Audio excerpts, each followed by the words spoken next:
नमस्कार, study IQ PCS channel पर आपका स्वागत है। मैं हूं अमृत उपाध्याय और जैसा कि आप जानते हैं हमारी टीम ने PCS up to date program को एक नए फॉर्मेट में शुरू किया है। इस प्रोग्राम की खासियत है कि दिन भर चर्चा में रहे नेशनल इंटरनेशनल इम्पॉर्टेंट इवेंट्स को इसमें कवर किया जाता है। इस तरह से कवर किया जाता है कि आपको एग्ज़ाम में ज़्यादा मेहनत न करनी पड़े और आपके एग्ज़ाम में ये मदद दे। पहले ये प्रोग्राम एक एक न्यूज़ इवेंट के बेस पर तैयार होता था, अब से ये प्रोग्राम कंपाइल्ड फॉर्मेट में पब्लिश हो रहा है। हमें उम्मीद है कि हमारी ये पहल आपकी करंट अफेयर्स की तैयारी के लिए बहुत उपयोगी साबित होगी। तो आइए आज के PCS up to date program की शुरुआत करते हैं। सबसे पहले बात एपिक यानी energy policy institute of university of Chicago ने हाल ही में एयर क्वालिटी लाइफ इंडेक्स जारी किया है। इसे वायु गुणवत्ता जीवन सूचकांक भी कहा जाता है।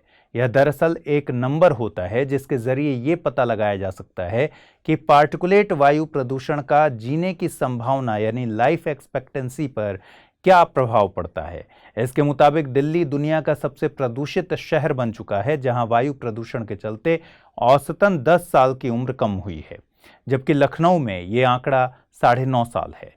इंडो गैंगेटिक प्लेन दुनिया का सबसे ज्यादा प्रदूषित क्षेत्र है।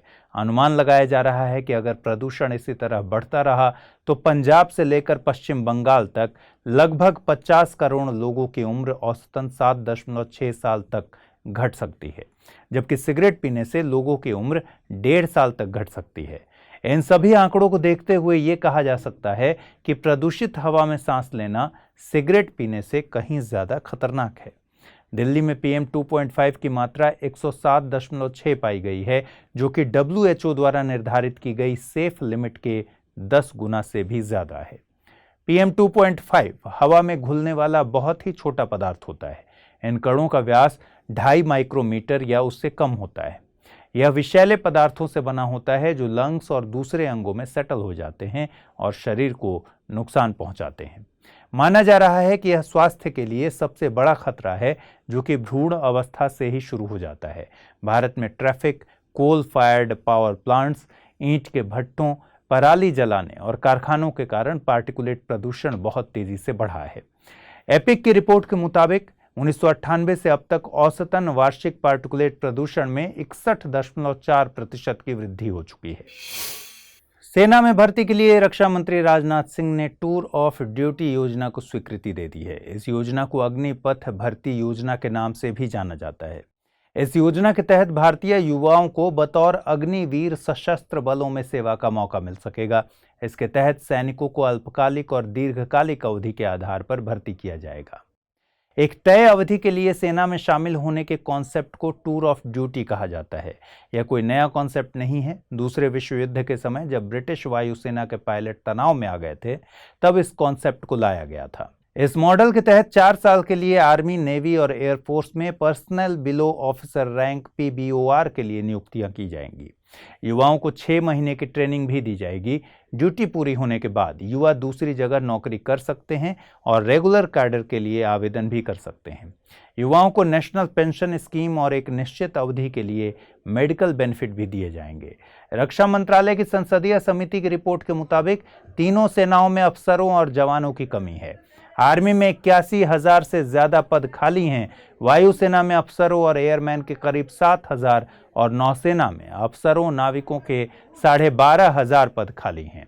यह योजना जवानों की संख्या को बढ़ाने और सरकार का खर्च कम करने के साथ साथ रोजगार के अवसरों को भी बढ़ाएगी। मई में थोक मूल्य आधारित मुद्रास्फीति बढ़कर 15.88% के रिकॉर्ड उच्च स्तर पर पहुंच गई है।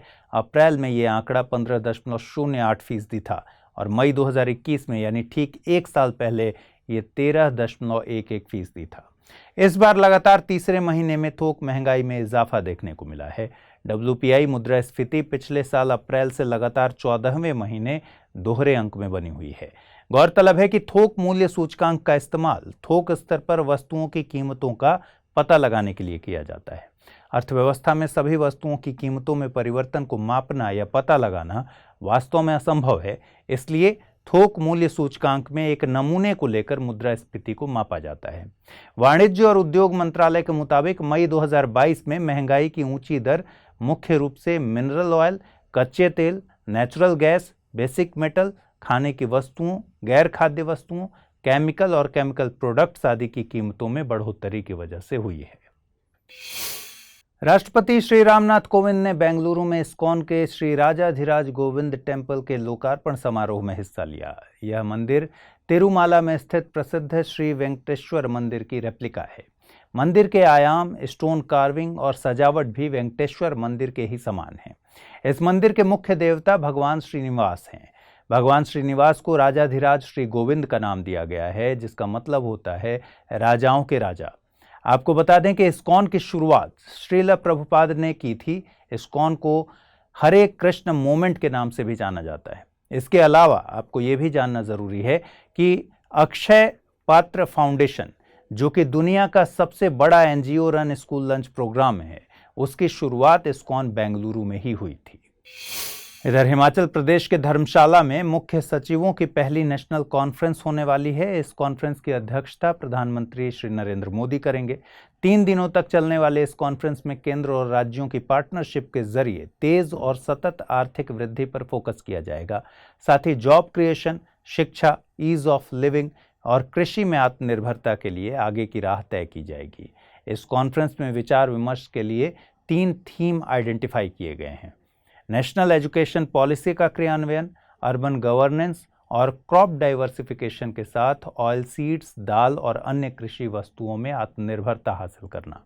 नेशनल एजुकेशन पॉलिसी के अंतर्गत स्कूल और हायर एजुकेशन दोनों पर चर्चा की जाएगी। इसके अलावा एस्पिरेशनल डिस्ट्रिक्ट प्रोग्राम पर एक सेशन आयोजित किया जाएगा, जिसमें अब तक की अचीवमेंट्स पर विचार होगा। साथ ही आज़ादी का अमृत महोत्सव रोडमैप टू 2047 पर स्पेशल सेशन आयोजित होगा। कुछ एडिशनल थीमेटिक सेशंस भी इन थीम्स के अलावा आयोजित होंगे। इनमें ईज ऑफ डूइंग बिजनेस के लिए माइनर ऑफेंस का डीक्रिमिनलाइजेशन, केंद्र और राज्यों के बीच योजनाओं पर कोऑर्डिनेशन, पीएम गति शक्ति के तहत देश का इंफ्रास्ट्रक्चरल ट्रांसफॉर्मेशन इत्यादि शामिल हैं। सोशल मीडिया पर यह खबर तेजी से वायरल हो रही है कि इजराइल में यूनेस्को वर्ल्ड हेरिटेज साइट में एक टॉम्ब यानी मकबरा मिला है। इससे जुड़ी इंटरेस्टिंग बात यह है कि इस पर गहरे लाल अक्षरों में उसे न खोलने की चेतावनी लिखी है। ये चेतावनी हिब्रू भाषा में लिखी है। टाइम्स ऑफ इजराइल के मुताबिक इस पर लिखा है कि जो कोई भी इस कब्र को खोलेगा उसे श्राप मिलेगा। यह टॉम्ब हाल ही में खोजी गई एक गुफा में पाया गया, जो कि गैलीली की जूइश बेट शेरिम सेमेट्री में मौजूद है। एक्सपर्ट्स के मुताबिक 65 सालों में यूनेस्को वर्ल्ड हेरिटेज साइट में पहली बार मकबरा मिला है। 1800 साल पहले यहूदी में कन्वर्ट हुए जैकब नाम के एक शख्स ने इसे लिखा था।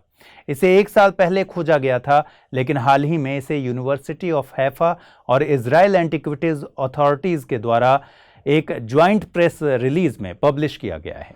आईएए के हेड एली एस्कोसिडो के मुताबिक यह इंक्रिप्शन लेट रोमन या अर्ली बाइजेंटाइन पीरियड का है। तो आज के पीसीएस अप टू डेट में इतना ही। मिलते हैं कल के प्रोग्राम में नई और ज़रूरी खबरों के साथ। अपना ख्याल रखिए, ठीक से पढ़ाई कीजिए। नमस्कार।